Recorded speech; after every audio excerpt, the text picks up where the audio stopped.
2018 October വീട്ടിൽ നിന്നും തന്റെ തോട്ടത്തിലേക്ക് നടന്നു പോവുകയാണ് കൃഷ്ണകുമാർ. തന്റെ വീട്ടിൽ നിന്നും തൊട്ടകലെ നിർത്തിയിട്ടിരിക്കുന്ന ഒരു കാറും കൃഷ്ണകുമാറിന് കാണാൻ സാധിക്കുന്നു. പക്ഷെ അതൊന്നും ശ്രദ്ധിക്കാതെ കൃഷ്ണകുമാർ നടന്നു പോകുന്നു.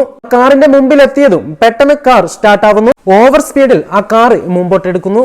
ഇത് മനസ്സിലാക്കിയ കൃഷ്ണകുമാർ ഓടി രക്ഷപ്പെടാൻ ശ്രമിക്കുന്നു. പക്ഷെ അപ്പോഴേക്കും കൃഷ്ണകുമാറിന്റെ ദേഹത്തേക്ക് ആ വണ്ടിയുടെ ചെറിയൊരു ഭാഗം തട്ടിയിരുന്നു. അതുകൊണ്ട് തന്നെ കൃഷ്ണകുമാർ അവിടെ മറിഞ്ഞു വീഴുന്നു. മുമ്പോട്ട് പോയ ആ കാർ റിവേഴ്സ് എടുക്കാൻ ശ്രമിച്ചെങ്കിലും അവിടെ ആളുകൾ ഓടിക്കൂടിയത് കൊണ്ട് തന്നെ പെട്ടെന്ന് തന്നെ ആ കാർ അവിടെ നിന്നും പോയി മറയുന്നു.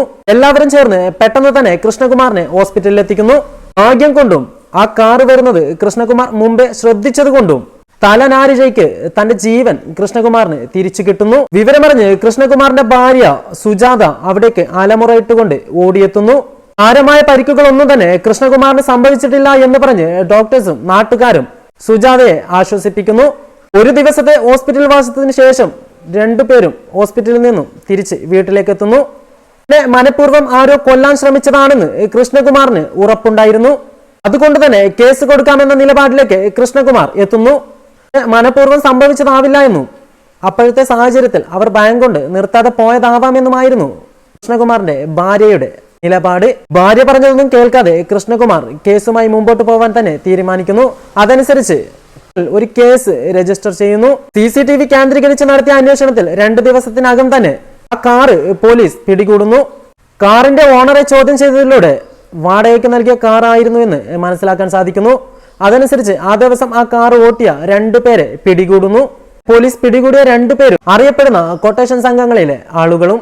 അവരെ ചോദ്യം ചെയ്തതിലൂടെ കൃഷ്ണകുമാറിനെ കൊല്ലാൻ ഞങ്ങൾക്ക് കൊട്ടേഷൻ നൽകിയതാണെന്ന് അവർ 2 പേരും അറിയിക്കുന്നു.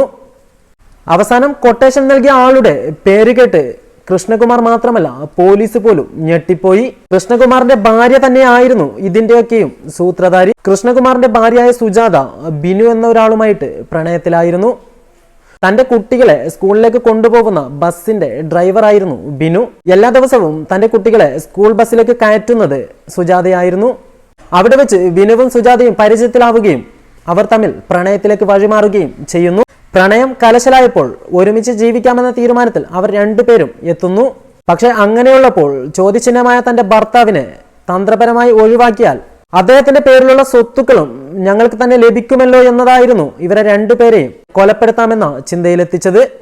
അതനുസരിച്ച് സ്വന്തം ഭർത്താവിനെ കൊലപ്പെടുത്താൻ വേണ്ടി ഒരു കൊട്ടേഷൻ സംഘത്തെ സമീപിക്കുകയും 4 ലക്ഷം രൂപയ്ക്ക് കരാർ ഉറപ്പിക്കുകയുമായിരുന്നു ചെയ്തത്. കൃഷ്ണകുമാറിന്റെ ഭാഗ്യവും ശ്രദ്ധ കൂടുതലും ആ വലിയ അപകടത്തിൽ നിന്നും തന്റെ ജീവനെ രക്ഷപ്പെടുത്തി. എന്തു തന്നെയായാലും കൊലപാതക ശ്രമത്തിന്റെ പേരിൽ 2 പേർക്കും ശിക്ഷ ലഭിക്കുകയും ചെയ്തിരുന്നു.